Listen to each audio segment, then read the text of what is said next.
The millionaire CEO watched her from afar, until one night he could no longer hide his desire. She never should have stayed this late. But the numbers wouldn't balance themselves. Janelle Carter's dark fingers moved across the keyboard with practiced precision, her brown eyes reflecting the glow of spreadsheets that seemed to multiply like weeds. The 27th floor of Kane Technologies buzzed with the quiet hum of servers and the distant whisper of the city that never slept beyond the floor-to-ceiling windows. At 27, Janelle had learned to find comfort in solitude. Her small Brooklyn apartment waited for her each night like a faithful friend, cramped but cozy, with plants she'd rescued from clearance shelves and a view of fire escapes that somehow felt more honest than the gleaming towers of Manhattan. "Still here, Carter?" The voice belonged to Trevor, one of the senior analysts who always seemed to leave precisely at 5:30, briefcase in one hand, ambition in the other. "Just finishing up the Morrison account," Janelle replied, without looking up, tucking a strand of her natural hair behind her ear. She'd stopped straightening it months ago, a small act of rebellion in a world that preferred her invisible. Trevor's footsteps faded toward the elevators, leaving her alone with the soft clicking of her keyboard and the weight of dreams that felt both close and impossibly distant. She'd come to New York 3 years ago with 2 suitcases and a heart full of determination. Atlanta had been home, safe, predictable, but safety had never been enough for Janelle. She wanted to build something, to matter, to prove that a girl from the South could make her mark in the concrete jungle. The elevator chimed softly in the distance. Janelle glanced at her phone, 9:47 p.m. The cleaning crew would arrive soon, and she'd gather her things, ride the subway back to Brooklyn, and repeat it all again tomorrow. It was a rhythm she'd grown comfortable with, even if it sometimes felt like dancing alone. She saved her work and leaned back in her chair, allowing herself a moment to look out at the city. Manhattan sparkled like scattered diamonds, each light representing someone else's dreams, someone else's struggles, someone else's late nights. What she didn't know, what she couldn't see from her desk on the 27th floor, was that 30 floors above, in the corner office with the best view in the building, Adrian Kane stood at his own window, looking down at the same city lights, and thinking about her. He'd been watching her for months now, though he told himself it was merely professional interest. Janelle Carter was thorough, brilliant, the kind of analyst who caught details others missed. But if he was being honest, truly honest, it wasn't her work that kept drawing his attention. It was the way she hummed softly when she thought no one was listening, the way she always held the elevator door for others, even when she was running late, the way her entire face lit up when she smiled, which wasn't often enough in his opinion. Adrian pressed his palm against the cool glass of his office window, 30 floors above her, and felt the familiar weight of wanting something he'd promised himself he could never have. The rule was simple: never get involved with employees, never blur the lines, never risk everything he'd built for the warmth of a smile or the possibility of something more. But rules, he was learning, had a way of bending when the heart decided to speak louder than the mind. Down on the 27th floor, Janelle gathered her things, unaware that her every movement was being watched by eyes that saw her as anything but invisible. As she waited for the elevator, she caught her reflection in the polished steel doors, a young black woman in a city of millions, trying to carve out her place one spreadsheet at a time. She had no idea that she'd already carved out a place in someone's heart. The elevator doors opened, and Janelle stepped inside, pressing the button for the lobby.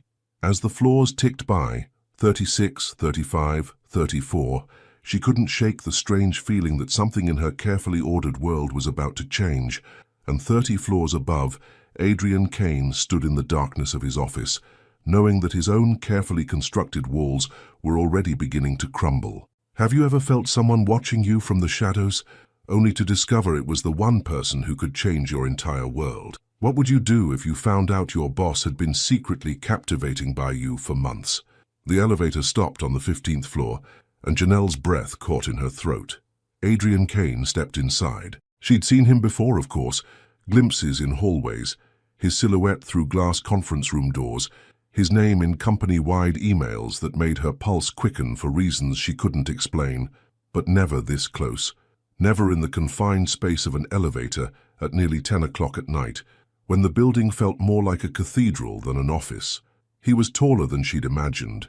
his charcoal suit perfectly tailored to broad shoulders that seemed to carry the weight of an empire. His dark hair showed traces of premature silver at the temples, and when he glanced at her, his green eyes held an intensity that made her feel exposed. Working late again, Miss Carter. The fact that he knew her name sent a shock through her system. In a company of over 2,000 employees, Adrian Kane knew who she was. Not just knew, he'd noticed her late nights, her dedication. The Morrison account needed some adjustments, she managed, proud that her voice didn't betray the way her heart was hammering against her ribs. I wanted to get it right. Something shifted in his expression. Approval, maybe, or something deeper. You always do. The elevator descended in silence, but it wasn't uncomfortable. It was charged, electric, like the moment before lightning strikes. Janelle found herself studying his reflection in the polished steel doors, the way his jaw tensed slightly, the way his fingers drummed once against his thigh before going still. Floor 12, 11, 10. Ms. Carter, he said, his voice lower now, almost hesitant. Your analysis on the Westfield merger last month, it was exceptional. You caught discrepancies that saved us considerable exposure. Janelle blinked. She'd submitted that report through her supervisor, buried it in a stack of dozens of others. The fact that it had reached Adrian Kane, let alone been remembered by him, seemed impossible.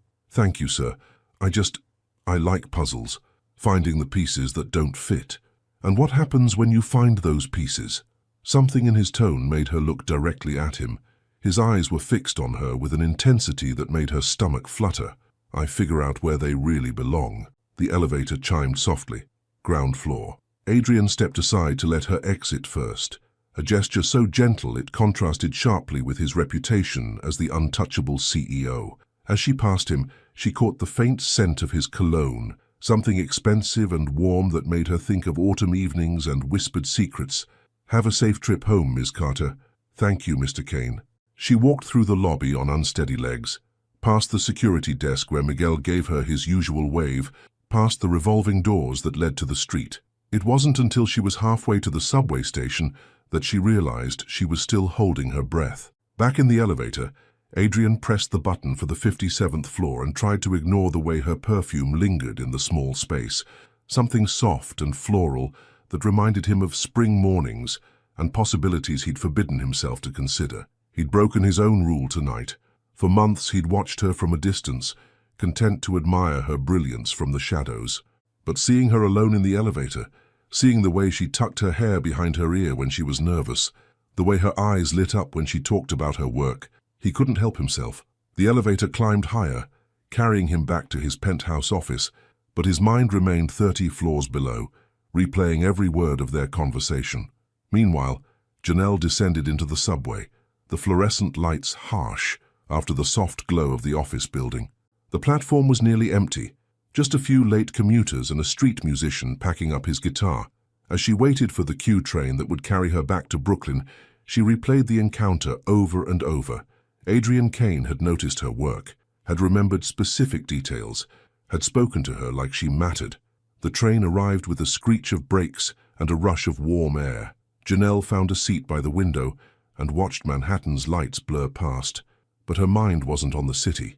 It was on Green Eyes and a voice that had said her name like it meant something. In her small apartment later that night, as she changed into comfortable clothes and heated up leftover takeout, Janelle couldn't shake the feeling that something fundamental had shifted. The way Adrian Kane had looked at her, the careful attention in his voice when he asked about her work. It felt like more than professional interest. But that was impossible, wasn't it? Men like Adrian Kane didn't notice women like her. They lived in different worlds, operated by different rules. He was the CEO of a multi-billion-dollar company, and she was just an analyst who took the subway home to Brooklyn. Still, as she fell asleep that night, Janelle found herself wondering what it would feel like to matter to someone like that. To be seen not as just another employee, but as a woman worth noticing.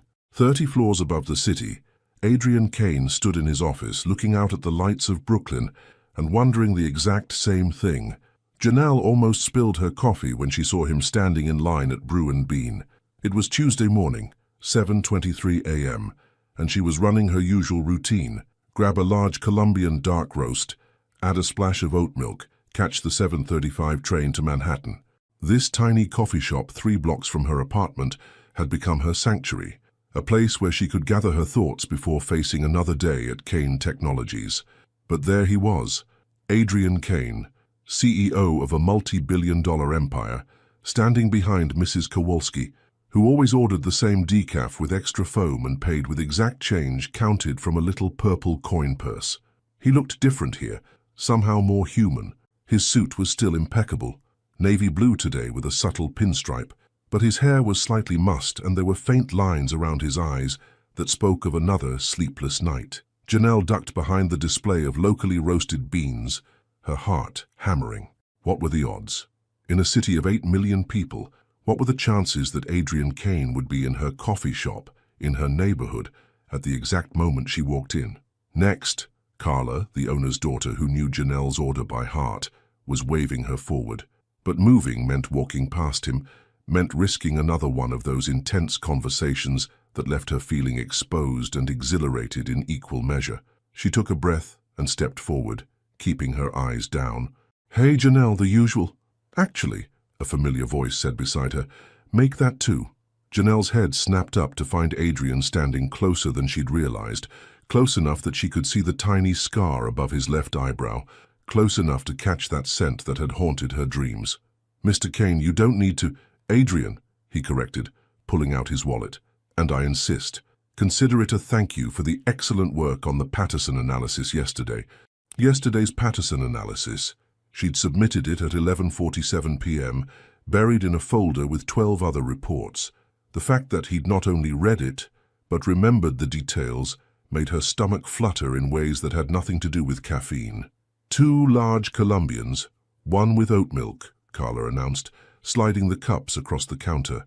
Her eyes darted between them with the kind of interest that made small neighborhoods feel even smaller. "Thank you," Janelle murmured, accepting her cup. Their fingers brushed for just a moment, his warm, surprisingly gentle for hands that commanded boardrooms and signed million-dollar deals. "Walk with me?" Adrian asked, and it wasn't really a question.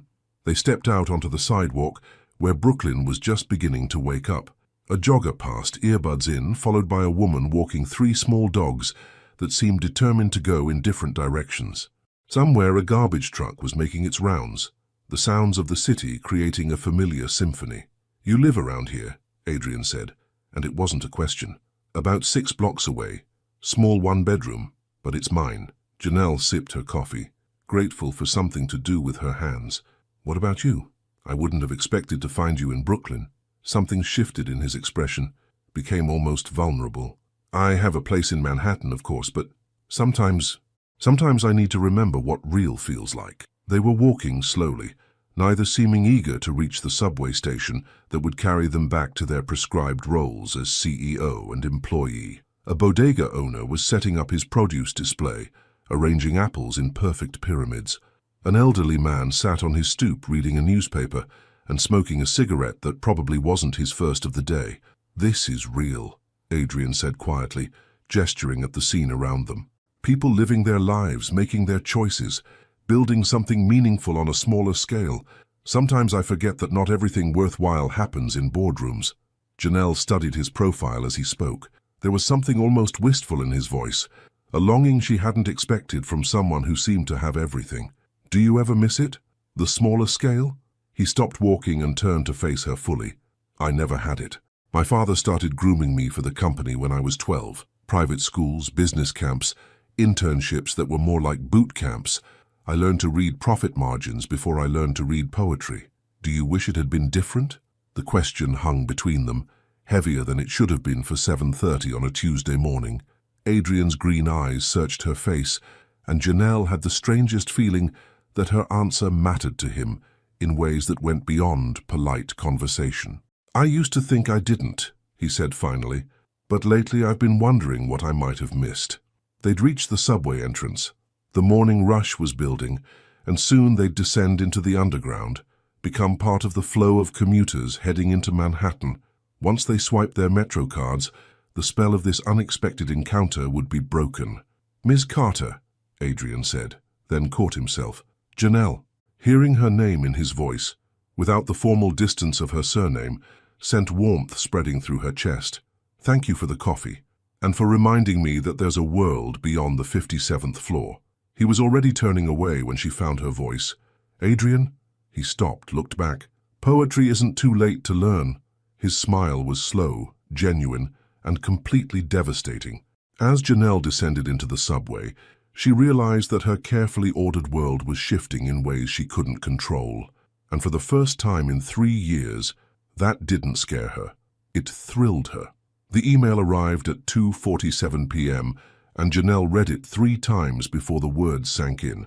Miss Carter, please report to Conference Room A on the 55th floor at 4 p.m. today for a special assignment briefing. Come prepared to discuss the Morrison account in detail. Regards, Adrian Kane. Chief Executive Officer. Janelle stared at her computer screen, her lunch growing cold beside her keyboard. Conference Room A was legendary among the staff, the place where million-dollar deals were made and careers were either launched or destroyed. She'd never been higher than the 40th floor. Carter, you look like you've seen a ghost, Trevor commented, peering over her cubicle wall. Everything okay? Fine, she managed, closing the email. Just got a meeting upstairs. Upstairs? How far upstairs? 55. Trevor's eyebrows shot up. The executive floor, what did you do? That was exactly what Janelle had been wondering. Had she made a mistake on one of her reports? Had someone complained about her late nights?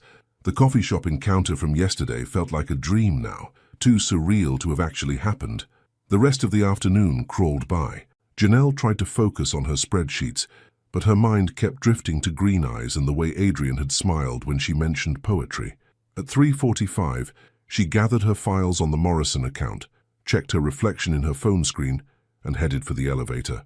The ride to the 55th floor felt endless. When the doors opened, she stepped into a world she'd only heard about.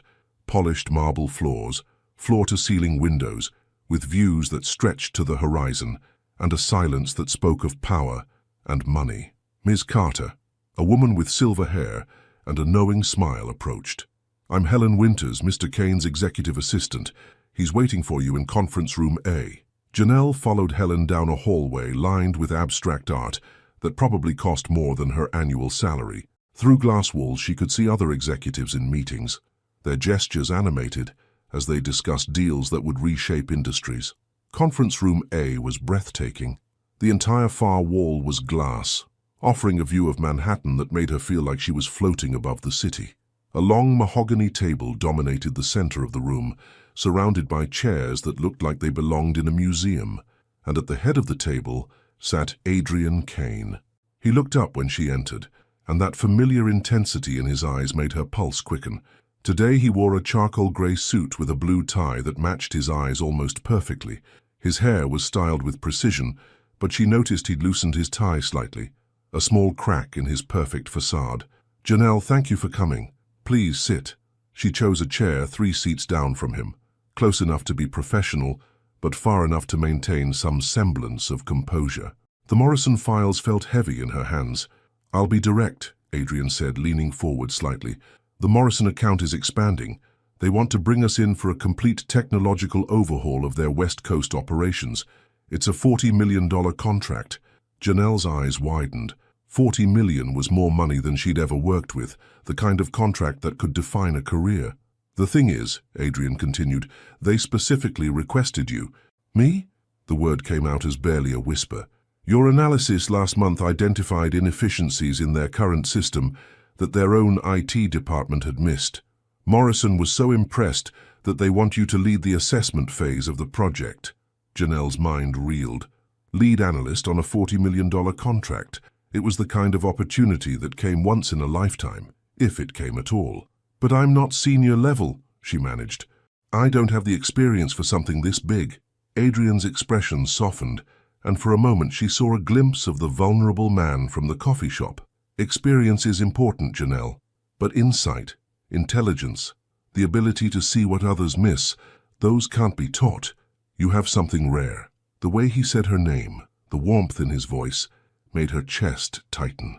This wasn't just about business anymore, and they both knew it. There's one complication, Adrian continued, his voice becoming more formal.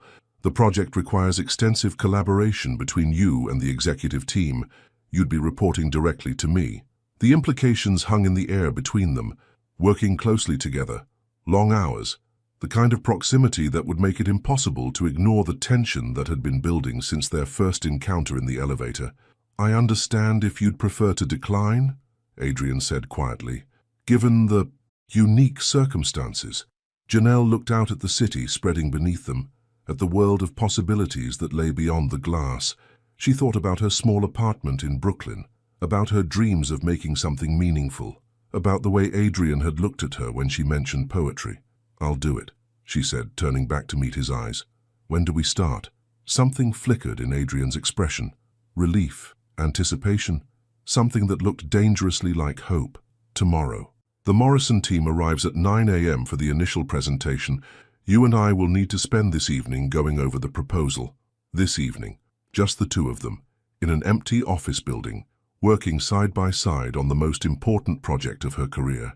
"I'll be ready," Janelle said, and she meant it in more ways than one. As she gathered her files and prepared to leave, Adrian's voice stopped her at the door. "Janelle," she turned, "you earned this. Don't let anyone tell you otherwise."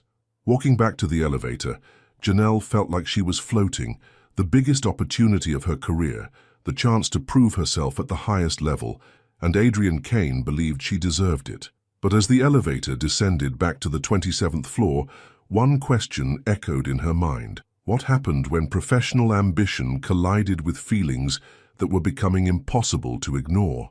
Tomorrow, she would find out. The building was eerily quiet at 8:30 p.m. Janelle stepped off the elevator onto the 57th floor, her heels clicking against the marble with each nervous step.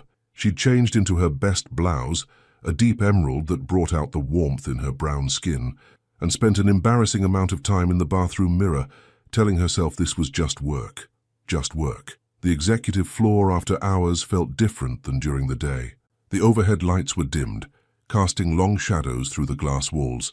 Through the floor-to-ceiling windows, Manhattan stretched out like a glittering circuit board, alive with possibility and danger. "Janelle?" Adrian's voice came from the corner office, his office. She followed the sound, her portfolio clutched against her chest like armor. She found him standing behind his desk, jacket off, sleeves rolled up to reveal strong forearms. His tie had been completely removed, and the top button of his shirt was undone. He looked less like the untouchable CEO and more like a man who'd been working too hard and thinking too much. "Thank you for staying late," he said, gesturing to a seating area near the windows where he'd set up the Morrison materials. "I ordered dinner from Marcello's. I hope you like Italian." The scent of garlic and basil filled the air, and Janelle realized she hadn't eaten since her pathetic desk salad at lunch. "You didn't need to. When did you last eat a real meal?" The question was gentle but pointed, and it reminded her uncomfortably of how well he'd been paying attention to her habits. "I eat plenty. Vending machine coffee and desk salads don't count." Adrian moved to the small table where he'd arranged the takeout containers. "Sit. We have 4 hours of work ahead of us. 4 hours. Alone. With a man who made her pulse race every time he said her name." Janelle settled into one of the leather chairs, accepting the plate he handed her. The pasta was perfect, creamy, rich, the kind of comfort food she never indulged in. As they ate, Adrian spread the Morrison materials across the coffee table between them. "The key is understanding their pain points," he said, pointing to a diagram of Morrison's current infrastructure. "They're losing money on inefficiencies they don't even know exist, like the redundancy in their data processing," Janelle added, leaning forward. "They're running 3 separate systems that should be integrated into one." "Exactly." Adrian's eyes lit up with genuine enthusiasm. "Show me." For the next hour, they worked side by side, their professional masks slipping away as they lost themselves in the puzzle of Morrison's problems. Janelle found herself laughing at Adrian's dry observations about corporate bureaucracy, while he listened with complete attention as she explained complex technical solutions in terms that made sense to both of them. "You have a gift for this," Adrian said during a break, watching her reorganize the presentation materials with an efficiency that impressed even him. "Most analysts can crunch numbers. Very few can see the story the numbers are telling." "What story is this telling you?" Janelle asked, gesturing to the spread of documents. Adrian was quiet for a moment, his gaze moving from the papers to her face. "That some things are worth the risk." The air between them seemed to thicken. Janelle felt her breath catch as Adrian's eyes dropped to her lips for just a moment before meeting her gaze again. "Adrian," she whispered. "I know," he said quietly. "I know this is complicated. I know there are rules, protocols, 100 reasons why this is a bad idea." He stood up, moving to the window. The city lights reflected off the glass, creating a double image, Adrian solid and real, and his reflection ghostly and uncertain. "But I can't stop thinking about you, Janelle. The way you light up when you talk about your work, the way you see solutions where others only see problems, the way you made me want to learn poetry." Janelle's heart was hammering so hard she was sure he could hear it across the room. "This could ruin everything. My career, your reputation." "I know." Adrian turned back to face her, and the vulnerability in his expression took her breath away. "But what if it doesn't? What if this is the beginning of something neither of us expected to find?" He moved closer, stopping just within arm's reach. "Tell me to stop, Janelle. Tell me this is just business, and I'll walk away. We'll finish the Morrison project. You'll get the recognition you deserve, and I'll go back to watching you from a distance." The choice hung between them, heavy with possibility and consequence. Janelle could feel the weight of it, the way this moment would define everything that came after. "What if I can't tell you to stop?" she whispered. Adrian's breath caught, slowly, carefully, as if she were something precious that might break. He reached up to touch her face. His thumb traced the curve of her cheekbone, and Janelle felt herself leaning into the warmth of his palm. "Then don't," he murmured. The kiss was inevitable, soft and tentative at first, then deeper, as Janelle's resolve crumbled completely. Adrian's arms came around her, pulling her closer, and she could taste the wine on his lips, could feel the rapid beat of his heart against her chest. When they finally broke apart, both breathing hard, Adrian rested his forehead against hers. "This changes everything," Janelle whispered. "I know," Adrian replied, his voice rough with emotion. "Are you ready for that?"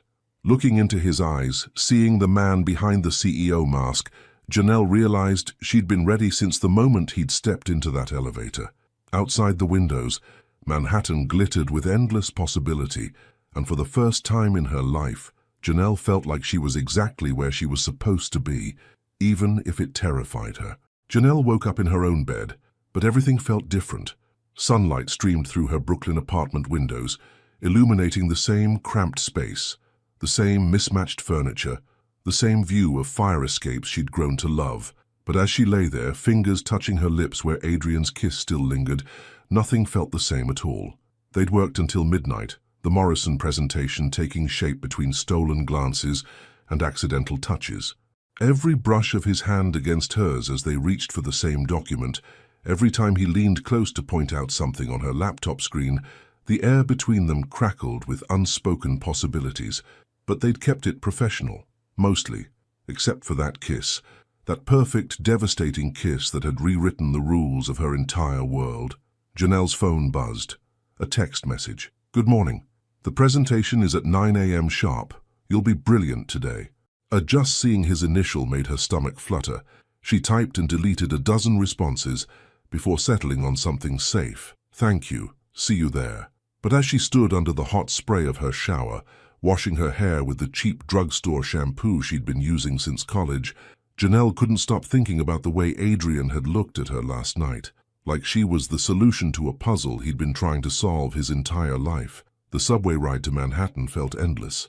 Every station stop, every delay, every moment between Brooklyn and the gleaming tower of Kane Technologies stretched like an eternity. By the time she reached the 27th floor, her palms were damp with nervous sweat. "Carter," Trevor's voice cut through her anxious thoughts. "Heard you're presenting to the Morrison team today. Big leagues." "Something like that," Janelle murmured, gathering her materials. "Word of advice? Don't let Kane intimidate you. Guy's brilliant, but he's got a reputation for eating junior analysts alive when they mess up. If only Trevor knew. The Adrian Kane who'd gently insisted she eat dinner, who'd confessed he'd never learned to read poetry, who'd kissed her like she was precious and fragile and worth every risk. That man was nothing like the corporate shark everyone feared. At 8:45 a.m., Janelle stepped off the elevator on the 55th floor. Helen Winters greeted her with a knowing smile that made Janelle wonder exactly how much executive assistants actually observed. Conference room A is ready, dear. Mr. Kane is already there with the Morrison team. Janelle's heart hammered as she walked down the familiar hallway.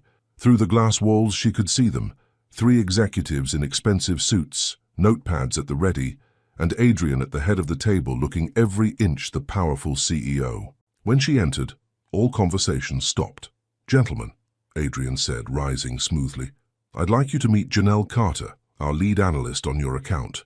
The Morrison executives, older white men with the kind of confidence that came from decades of boardroom victories, looked her up and down with barely concealed skepticism. Janelle had faced this look before, the one that questioned whether a young black woman could possibly know what she was talking about. "Ms.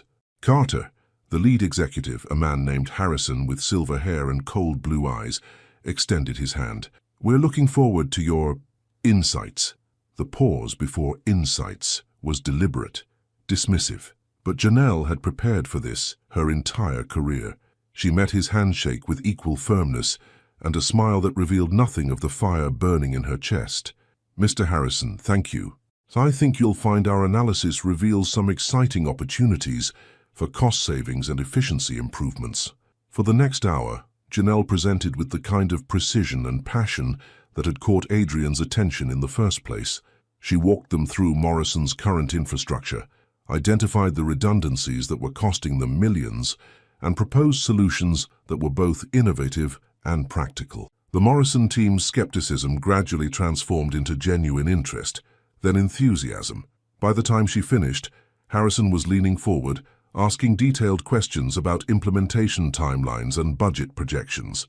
"This is impressive work, Ms. Carter," Harrison said finally. "When can we start?" "We can begin the assessment phase next week," Adrian interjected smoothly. "Ms. Carter will be leading the on-site evaluation." After the Morrison team left, buzzing with excitement about the project, Janelle found herself alone with Adrian in the empty conference room. The city spread out below them, but all she could focus on was the way he was looking at her. "You were incredible," he said quietly. "The way you handled Harrison's condescension, the way you turned their skepticism into enthusiasm. I've never seen anything like it." "Thank you," Janelle replied, suddenly shy under his praise.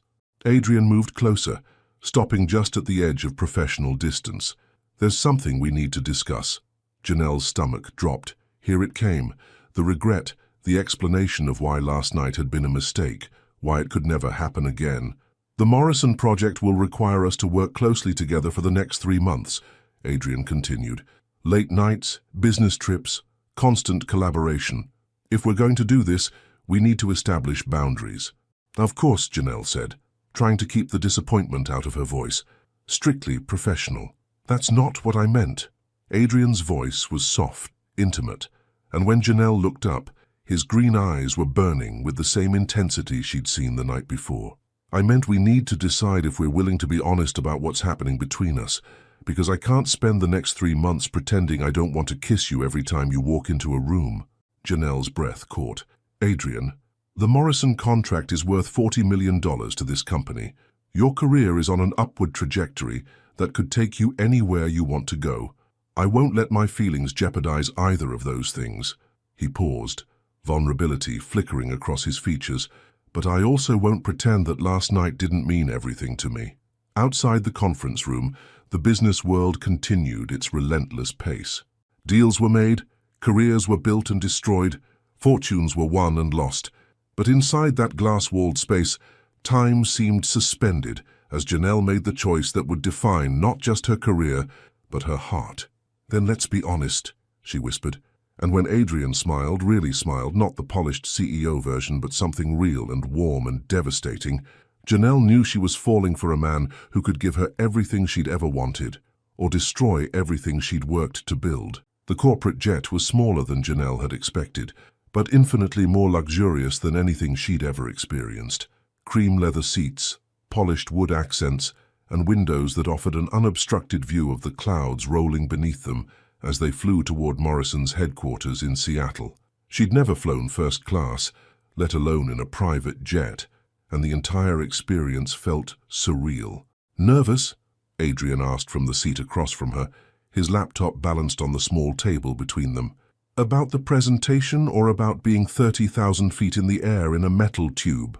Janelle replied, accepting the coffee the flight attendant offered with hands that trembled slightly. Either.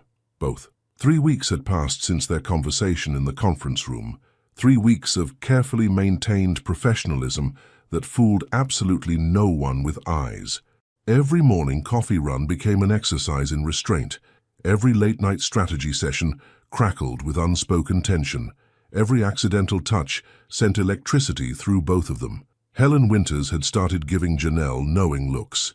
Trevor had commented more than once on how much time she was spending on the executive floor. Even the security guard, Miguel, had begun greeting her with a grin that suggested he was watching a soap opera unfold in real time. But they'd been careful. Professional.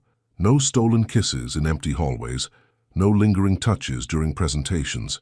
They'd agreed to honesty, but they'd also agreed to patience. Until now. 2 days in Seattle, the same hotel, adjacent rooms with a connecting door that would either remain locked or change everything between them. Janelle, Adrian said quietly, closing his laptop, we should talk about Seattle. Her stomach fluttered. What about it? The Morrison team is expecting us to attend their corporate dinner tomorrow night, partners only. They assume, he paused, choosing his words carefully, they assume we're together, romantically. Janelle's coffee cup rattled against its saucer. What did you tell them? Nothing, but Harrison specifically mentioned how impressed he was that I'd found such a beautiful and brilliant partner, both personally and professionally. Adrian's jaw tightened. I didn't correct him. The implications hung between them like a charged wire. If they played along with Morrison's assumption, they'd be crossing a line from which there might be no return. If they corrected the misunderstanding, it might damage the business relationship they'd worked so hard to build. So we're trapped, Janelle said.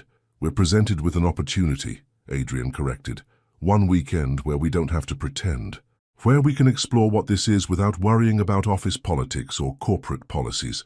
The plane began its descent into Seattle, and Janelle watched the city emerge from the clouds, glass and steel rising from green hills, the Space Needle piercing the gray sky like a promise of possibility. And after the weekend, she asked. Adrian's green eyes met hers with an intensity that made her breath catch. After the weekend, we decide what comes next. The Fairmont Olympic Hotel was everything Janelle had expected from a 5-star establishment. Marble floors, crystal chandeliers, and the kind of service that made ordinary people feel like royalty. The Morrison account had booked them into adjoining suites on the 20th floor, and as they rode the elevator up together, the silence between them felt heavy with anticipation. Dinner at 7? Adrian asked as they stopped at Janelle's door. It's a business dinner, she reminded him, though her voice lacked conviction. Is it?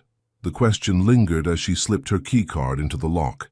Inside her suite, Janelle found an arrangement of white roses on the coffee table and a bottle of champagne chilling in an ice bucket. The card read, Welcome to Seattle. Looking forward to a productive partnership. Morrison Industries. But it was the connecting door that captured her attention. Heavy wood with an ornate brass handle, currently locked from both sides. The physical barrier between her world and Adrian's, between the woman she'd always been and the woman she was becoming. At exactly 7 o'clock, Janelle opened her door to find Adrian waiting in the hallway. He'd changed into a midnight blue suit that made his eyes look almost luminous. And when he saw her, wearing the one designer dress she owned, a black number that hugged her curves and made her feel powerful, his sharp intake of breath was audible. You look. He stopped, shook his head. Beautiful doesn't begin to cover it. The Morrison corporate dinner was held in the hotel's private dining room, 30 floors above the city with panoramic views of Elliott Bay. The Morrison executives were there with their wives, all perfectly coiffed women, who clearly belonged in this world of wealth and influence. Harrison greeted them at the door with enthusiasm. Adrian, Janelle, so glad you could make it, and might I say, you two make quite the power couple. Adrian's hand found the small of Janelle's back, a gesture that looked casual but sent warmth radiating through her entire body. Thank you, Harrison. Janelle is remarkable in every way. Throughout dinner, they played their parts perfectly.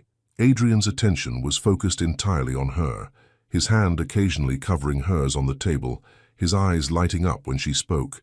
To anyone watching, they looked like a couple completely enamored with each other. The dangerous part was how natural it felt. "So how did you two meet?" asked Mrs. Harrison, a woman with silver hair and kind eyes who seemed genuinely interested in their story. Janelle and Adrian exchanged a look, and she saw him make a decision in real time. "I noticed her work long before I noticed her," Adrian said, his voice soft with something that sounded remarkably like truth. "Janelle has this gift for seeing solutions where others only see problems. But the first time we really talked, she reminded me that there's beauty in the world beyond boardrooms and profit margins." "And when did you know?" Mrs. Harrison pressed gently.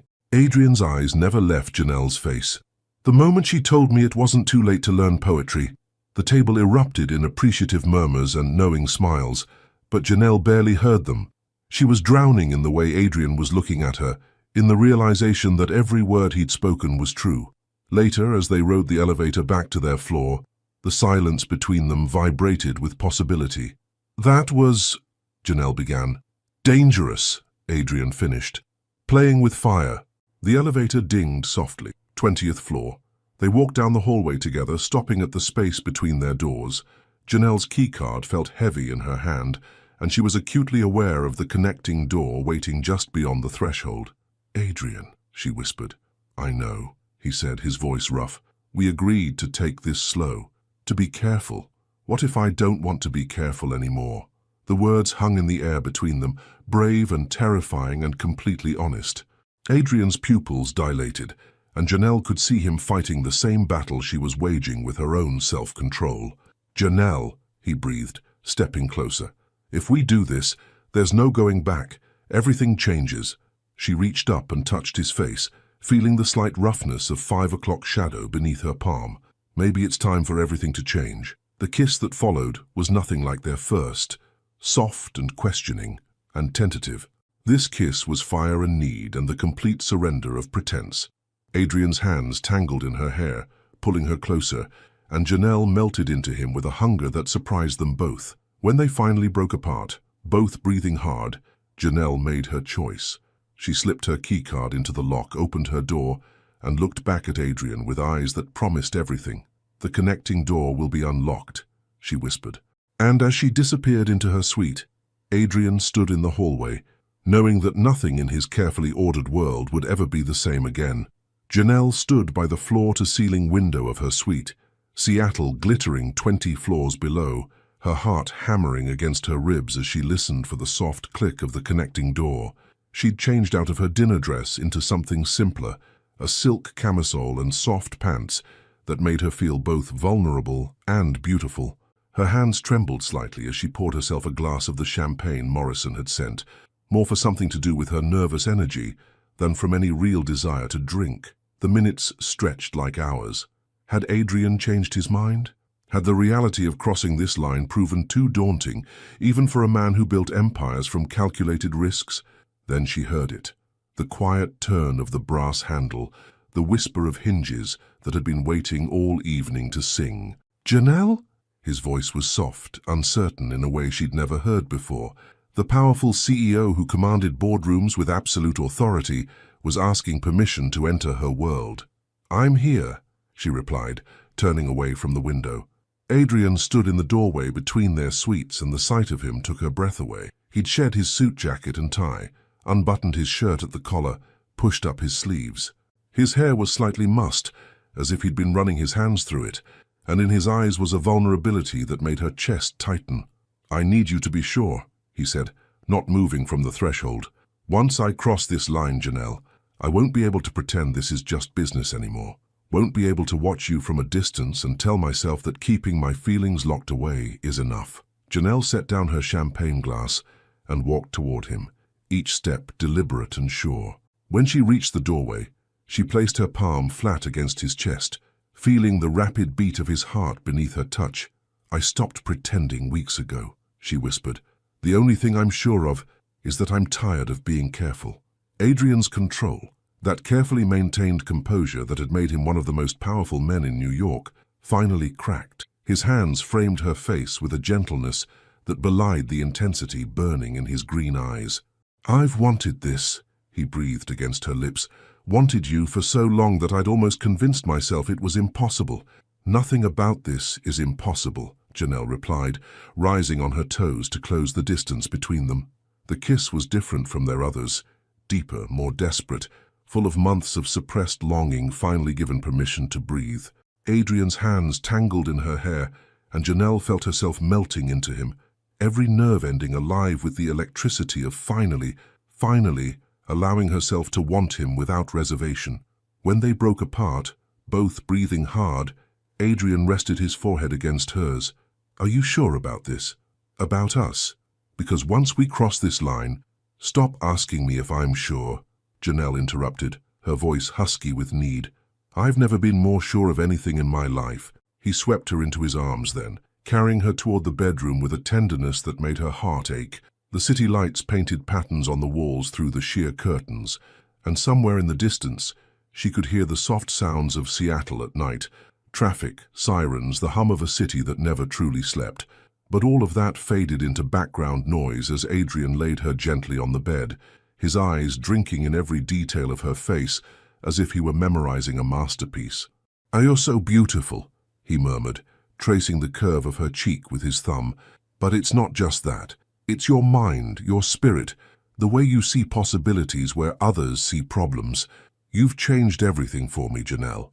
"You changed everything for me, too," she whispered back, reaching up to trace the line of his jaw. "I used to think I was invisible, but when you look at me, I feel like I could conquer the world." "You could," Adrian said with complete conviction. "You will." What followed was tender and passionate and perfect in ways that Janelle had never imagined possible. Adrian worshipped her body with the same focused intensity he brought to everything else, but tempered with a gentleness that spoke of deep feeling rather than mere desire. Afterward, they lay entwined in the soft hotel sheets, Janelle's head on Adrian's chest, his fingers tracing lazy patterns on her bare shoulder as they watched the lights of Seattle twinkle beyond the windows. "What happens now?" Janelle asked quietly, voicing the question that had been hovering at the edges of her consciousness. Adrian's arms tightened around her. "Now we figure out how to make this work in the real world. It won't be easy. There will be people who question your achievements, who assume you're only successful because of our relationship." "I can handle gossip," Janelle said, though she felt a flutter of anxiety at the thought of facing her colleagues, of seeing suspicion in their eyes where there had once been respect. "I know you can. You're stronger than anyone gives you credit for, including yourself sometimes." Adrian pressed a kiss to the top of her head. "But I won't let anyone diminish what you've accomplished. You earned the Morrison account. You earned your place at that table. And if anyone suggests otherwise, they'll have to answer to me." The fierce protectiveness in his voice made Janelle's heart swell with an emotion she wasn't quite ready to name. "And what about the company policies, the ethics guidelines?" "I'll speak to the board on Monday," Adrian said firmly. "Full disclosure, I'll recommend that you report directly to Harrison McKenna for the duration of the Morrison project to avoid any conflicts of interest. Your work will speak for itself, as it always has." Janelle lifted her head to look at him, seeing the determination in his eyes. "You'd do that? Risk the board's disapproval?" "Janelle," Adrian said, cupping her face in his hands, "I'd risk everything for you. I already am." The weight of his words settled between them, heavy with promise and possibility. Outside, Seattle continued its nightly rhythm, but inside their private sanctuary, time seemed suspended. "I'm falling in love with you," Janelle whispered, the words tumbling out before she could stop them. Adrian's smile was slow and devastating. "Just falling. Because I've been completely gone since the moment you told me poetry wasn't too late to learn." As dawn began to creep across the Seattle skyline, painting the hotel room in soft gold and pink, Janelle knew that everything had indeed changed. The careful professional boundaries they'd maintained, the safe distance that had protected both their careers and their hearts, had been obliterated in the space of a single night. But as she lay in Adrian's arms, feeling more complete than she'd ever felt in her life, Janelle realized she wouldn't change a single moment. Some lines, once crossed, led to exactly where you were meant to be. The question now was whether the rest of the world would see it the same way. The whispers started the moment Janelle stepped off the elevator Monday morning. She felt them before she heard them, the weight of eyes tracking her movement, conversations that died the instant she passed, the kind of charged atmosphere that suggested news had traveled fast through the Kane Technologies rumor mill. Well, Trevor's voice carried a tone she'd never heard before, sharp with something that sounded dangerously like resentment.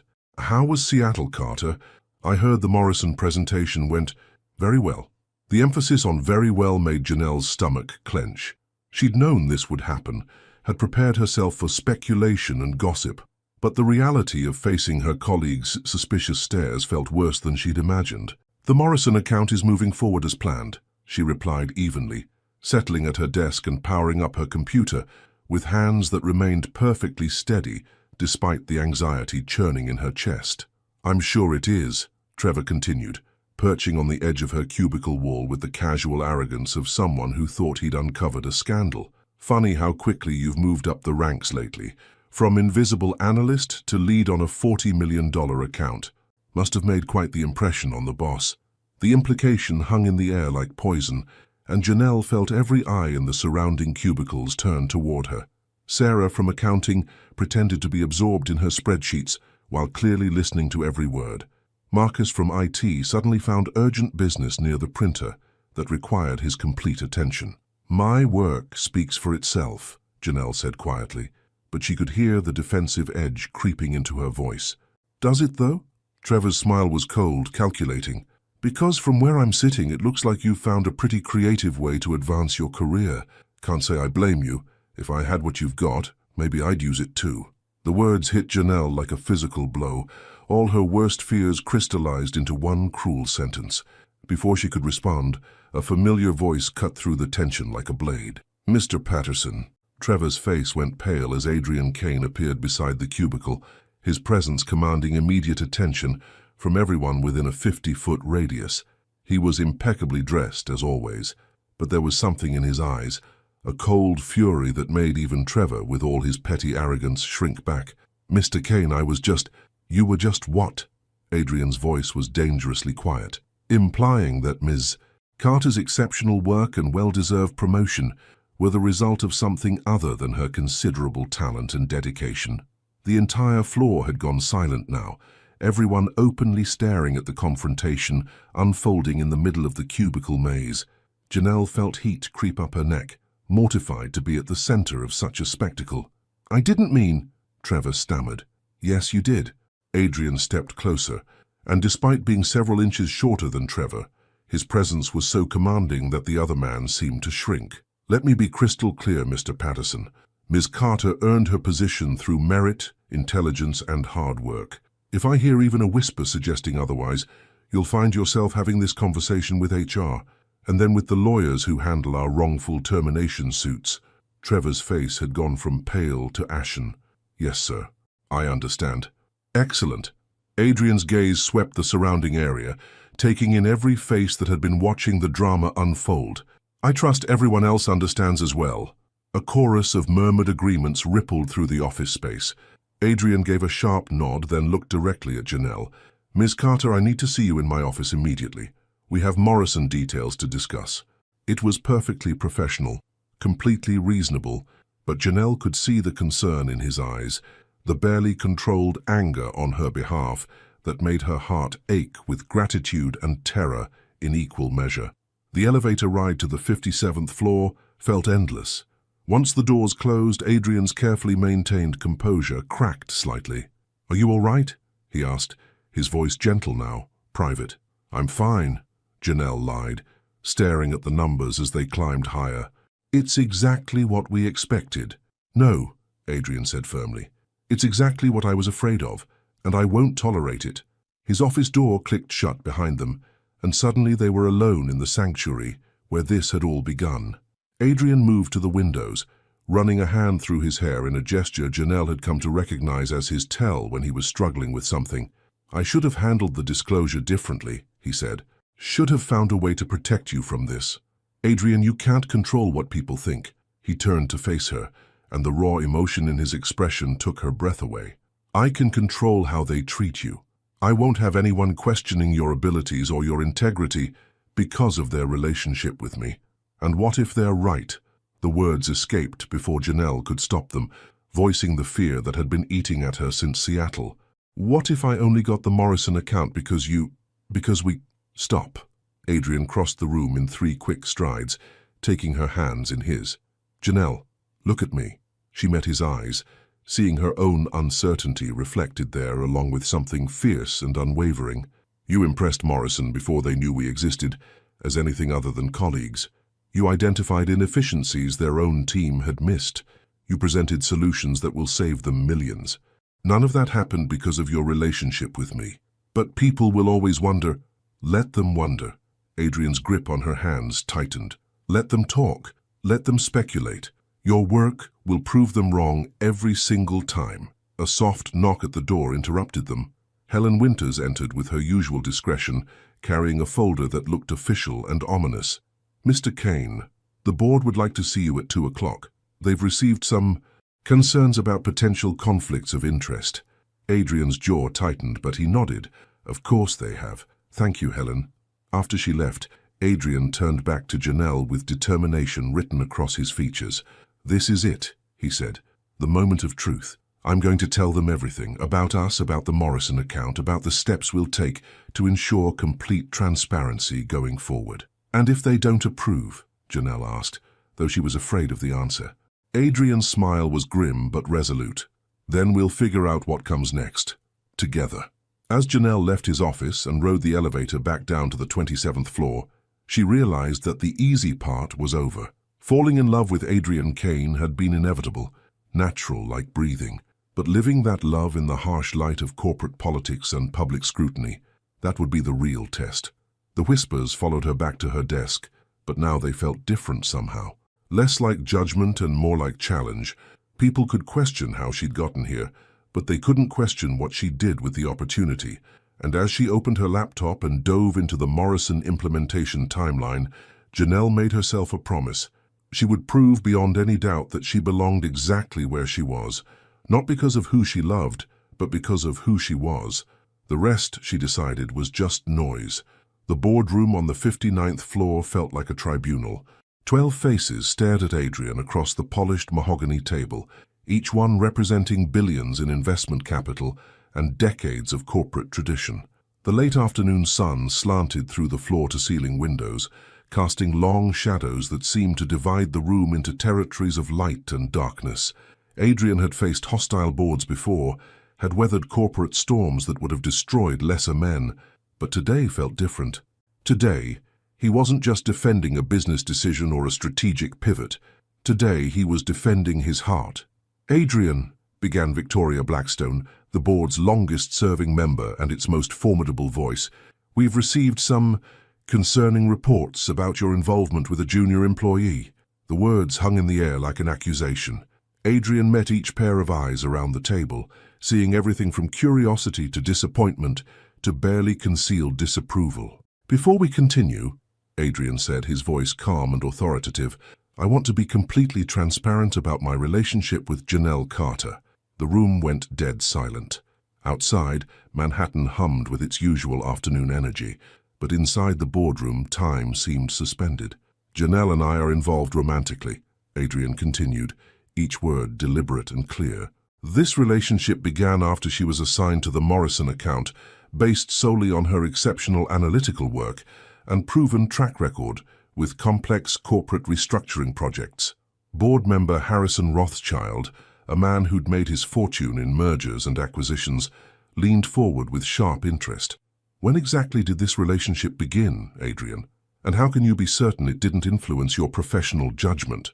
The relationship began 3 weeks ago, but my professional admiration for Ms. Carter's work began 8 months ago, when she identified critical vulnerabilities in the Westfield merger that saved this company $12 million in potential losses.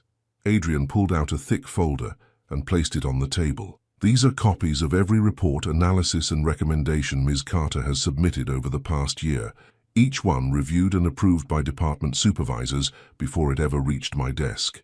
Her promotion to lead analyst on Morrison was recommended by 3 separate department heads who have no knowledge of our personal relationship. Victoria opened the folder, scanning the first few documents with the practiced eye of someone who'd spent 40 years evaluating corporate talent. Impressive credentials aside, Adrian, you must understand our concern. The optics alone—" "The optics," Adrian interrupted, his voice hardening, "suggest that a brilliant young woman who happens to be black is only successful because of her relationship with a white male CEO. Those optics are not just wrong, Victoria. They're insulting to every qualified professional who's ever had their achievements questioned because of their race or gender." The room temperature seemed to drop several degrees. Adrian had just called out the unspoken bias that everyone was dancing around, had forced them to confront the ugly assumptions underlying their concerns. "That's not what we're suggesting," sputtered Charles McKenna, the newest board member and, ironically, the most vocal about traditional corporate values. "Isn't it?" Adrian's gaze swept the table. "Because from where I'm sitting, it sounds like you're questioning whether a woman who graduated summa cum laude from MIT, who has a track record of identifying cost savings that have improved our bottom line by over $30 million in the past year alone, could possibly be qualified for a promotion without sleeping her way to the top." The silence that followed was deafening. Several board members shifted uncomfortably in their chairs, while others stared at their hands or the document spread across the table. Victoria was the first to speak, her voice carefully measured. "Adrian, no one is questioning Ms. Carter's qualifications. But relationships between executives and subordinates create liability issues, potential conflicts of interest, which is why I'm proposing immediate restructuring of reporting relationships for the duration of the Morrison project." Adrian cut in smoothly. "Janelle will report directly to Harrison McKenna in strategic development. All performance reviews and compensation decisions will be made by department heads with no input from me. Complete transparency, full documentation, third-party oversight." "And your personal relationship?" asked Margaret Chen, the board's only other woman, her tone more curious than accusatory. Adrian's expression softened for just a moment, revealing a glimpse of the man beneath the CEO mask. "My personal relationship with Janelle is the most important thing that's ever happened to me. I won't apologize for it, and I won't hide it. But I also won't allow it to compromise this company's integrity or her professional reputation." The board members exchanged glances, silent communications passing between them like coded messages. Finally, Victoria spoke. "The Morrison account is worth $40 million to this company. $42 million, actually. Janelle negotiated additional consulting fees during the Seattle meetings. $42 million, Victoria corrected, with what might have been the ghost of a smile. "And the client specifically requested Ms. Carter lead the implementation? They did. After working with her for exactly 4 hours, Harrison Morrison told me she was the most insightful analyst he'd encountered in 20 years of business." Another long silence stretched across the room. Outside, the sun was beginning to set, painting the Manhattan skyline in shades of gold and amber. Somewhere far below, Adrian knew that Janelle was probably still at her desk, working on the Morrison timeline, unaware that her entire future was being decided 59 floors above her head. Victoria closed the folder and looked directly at Adrian. "Here's what's going to happen. Ms. Carter will be reassigned to strategic development effective immediately, reporting to Harrison McKenna as you suggested.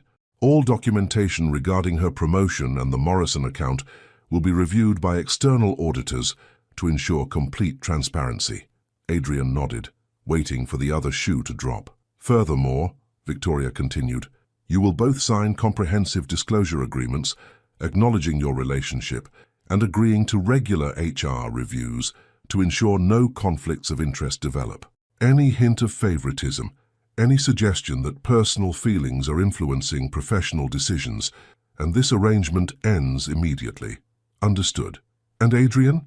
Victoria's voice carried a warning that was unmistakably clear. "This company's reputation comes first, always. If your personal life becomes a liability to Kane Technologies, you'll have to choose." The ultimatum hung between them like a sword.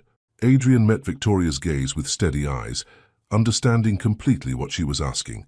"I appreciate your candor, Victoria, and I want to be equally clear. Janelle Carter is the best analyst this company has ever seen. If you force me to choose between her professional future and my personal happiness, you'll lose us both, and Morrison Industries will follow her wherever she goes." The power play was bold, risky, the kind of move that could either secure victory or ensure mutual destruction. But Adrian had learned something important over the past few weeks. Some things were worth risking everything for. Victoria studied him for a long moment, then nodded slowly. Very well. Motion to approve the proposed restructuring arrangements. Seconded. All in favor? Hands rose around the table, not unanimously, but enough to give them a chance. As Adrian left the boardroom an hour later, the Manhattan skyline stretched out before him like a promise. The hardest conversation was over, but the real work was just beginning. Somewhere 59 floors below, Janelle was still at her desk, unaware that their entire future had just been negotiated and won. Tonight, he would tell her about the board meeting, about the compromises and the victories, about the fact that they now had official permission to be exactly what they'd always been. Exceptional professionals who happened to be completely, irrevocably in love. But first, he had to ask her one more question, the most important question of his life. The ring he'd been carrying in his jacket pocket for 3 days seemed to burn against his chest, a small circle of possibility that would either complete their story or begin an entirely new chapter.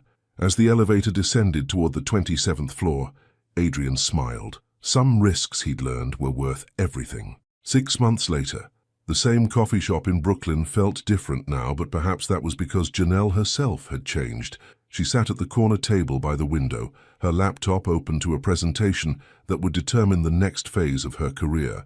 The Morrison project had been such a resounding success that 3 other Fortune 500 companies were now requesting her specifically for their technological overhauls. Harrison McKenna had hinted that a vice presidency might be in her future. At 28, she would be the youngest VP in Kane Technologies history. The usual? Carla asked, approaching with the familiar smile that had welcomed Janelle every morning for over a year. Actually, Janelle said, closing her laptop, make it 2. He should be here any minute. Carla's grin widened. The fancy suit guy. He's been coming here every Tuesday for months now. Never thought I'd see the day when someone like that would become a regular at our little place. Through the window, Janelle watched Adrian's town car pull up to the curb. Even after 6 months, the sight of him made her heart skip, especially now, when he was hers not just in stolen moments and secret glances, but openly, proudly, completely. The board's conditions had been strict but fair. Monthly HR reviews, complete transparency in all professional interactions, and an external audit of every project she touched. It had been exhausting at first, living under such scrutiny, but gradually the results spoke louder than the skepticism. The Morrison implementation had saved the client $18 million in its first quarter alone. 2 other major accounts had followed, each one cementing her reputation as something the industry press had started calling the efficiency whisperer. The whispers at Kane Technologies had eventually died down, replaced by a grudging respect that felt harder won but infinitely more valuable than easy acceptance. Trevor had been transferred to the Portland office after making one too many snide comments within earshot of Harrison McKenna. Most of her other colleagues had learned to separate her professional achievements from her personal life, especially when those achievements kept resulting in company-wide bonuses. Adrian entered the coffee shop with the quiet confidence that had first caught her attention, but there was something different about him today, an energy and anticipation that made her pulse quicken with curiosity, and something that felt dangerously like hope. "Good morning, beautiful," he said, settling into the chair across from her and accepting his coffee from Carla with a grateful nod. "You're in a good mood," Janelle observed, studying his face. "The Pemberton merger went well." "The Pemberton merger," Adrian said, his eyes twinkling with barely contained excitement, "is officially signed, sealed, and profitable. But that's not why I'm in a good mood." He reached into his jacket pocket and pulled out a small velvet box that made Janelle's breath catch in her throat. "Adrian," she whispered. "6 months ago," he said, his voice soft but steady, "you told me it wasn't too late to learn poetry. You were right. But you taught me something even more important than poetry, Janelle. You taught me what it means to find someone worth risking everything for." The coffee shop had gone quiet around them, though Janelle was barely aware of the other customers watching with interest. Her entire world had narrowed to Adrian's green eyes and the small box in his hands. "You've proven, beyond any doubt, that you belong exactly where you are because of your brilliance, your dedication, your incredible ability to see solutions where others see only problems. You've shown the business world what I've known since the moment we met, that you're extraordinary. He opened the box, revealing a ring that took her breath away. It wasn't ostentatious or flashy, but elegant and timeless. A perfect diamond, surrounded by smaller stones that caught the morning light and threw it back in brilliant patterns. "Janelle Carter," Adrian said, his voice rough with emotion, "will you marry me? Will you let me spend the rest of my life supporting your dreams, celebrating your victories, learning from your remarkable mind?" The tears that had been threatening spilled over, and Janelle realized that her hands were shaking as she reached across the table to touch his face. "Yes," she whispered. Then louder, her voice clear and sure. "Yes, of course, yes." The coffee shop erupted in applause as Adrian slipped the ring onto her finger, and when he leaned across the table to kiss her, Janelle tasted happiness and possibility and the future they would build together. Later, as they walked hand in hand toward the subway that would carry them to Manhattan, and another day of proving that love and ambition could coexist beautifully, Janelle caught their reflection in a shop window, a young black woman and the man who saw her for exactly who she was, both of them glowing with the kind of happiness that came from finding not just love, but partnership in every sense of the word. "Any regrets?" Adrian asked, following her gaze to their reflection. "Only one," Janelle replied, squeezing his hand. "What's that?" She smiled, thinking of the scared young woman who had taken the subway to Brooklyn every night for 3 years, convinced she was invisible, certain that dreams like this only happened to other people, that it took us so long to find each other. As they descended into the subway station, past the musician packing up his guitar and the elderly man reading his morning paper, Janelle realized that she no longer felt invisible. She felt seen, valued, loved, not in spite of her ambition, but because of it. Some love stories, she thought as the train pulled into the station, were worth waiting for, worth fighting for, worth risking everything for.